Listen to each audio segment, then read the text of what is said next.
बच्चों, जैसे हमारा गांव होता है वैसे ये एक पालमपुर गांव की हम कहानी पढ़ेंगे।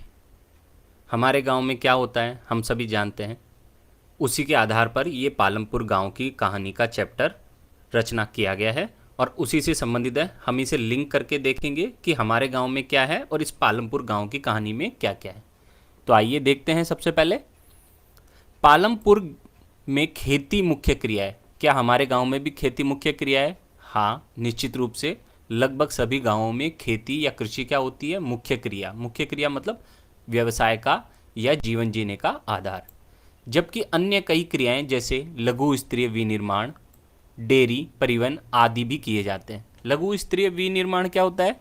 छोटा मोटा मैन्युफैक्चरिंग का छोटा मोटा व्यवसाय, जैसे कुम्हार गढ़े बनाता है, स्त्रियां घरों में कुछ सूतने का कातने का काम करती हैं या कोई टोकरी बनाने का काम करती है, ऐसे। और डेयरी का मतलब क्या होता है? डेयरी यानी कि दुग्ध उत्पादन का। परिवहन, जैसे आप देख सकते हैं यहाँ बैलगाड़ी चल रही है, इस प्रकार के। इन उत्पादन क्रियाओं के लिए विभिन्न प्रकार के संसाधनों की क्या होती है? आवश्यकता होती है। कैसे कैसे संसाधन होते हैं वो? प्राकृतिक संसाधन, मानव निर्मित वस्तुएं, मानव प्रयास, मुद्रा, ये इन सब चीज़ों की आवश्यकता होती है, तभी ये जब पूरा गांव चल पाता है। तो अब हम आते हैं, देखिए इसमें चैप्टर पर। पालमपुर गांव आस पड़ोस के गांवों और कस्बों से भली भांति जुड़ा हुआ है। कैसे जुड़ा हुआ है? सड़कों के द्वारा जुड़ा हुआ है।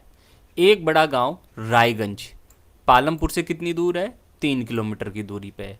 जैसे आपके गांव के नज़दीक कोई और गांव हो वैसे ही। प्रत्येक मौसम में यह सड़क रायगंज को उसके निकटतम कस्बे शाहपुर से जोड़ती है। जाहिर बात है, सड़क अच्छी होगी तो वो कोई सा भी मौसम हो वो टूटती नहीं है।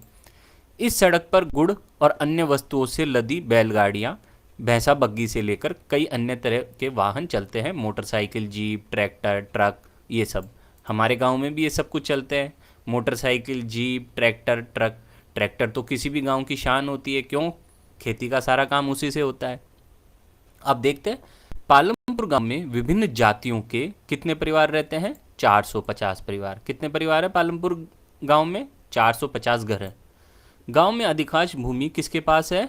उच्च जाति के 80 परिवारों के पास। 450 में से 80 परिवार ऐसे हैं जिनके पास लगभग सारी भूमि है गांव की।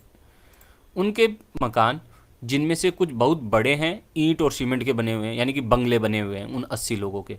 जबकि अनुसूचित जाति या दलित लोगों की संख्या गांव की कुल संख्या की क्या है? 1/3 है।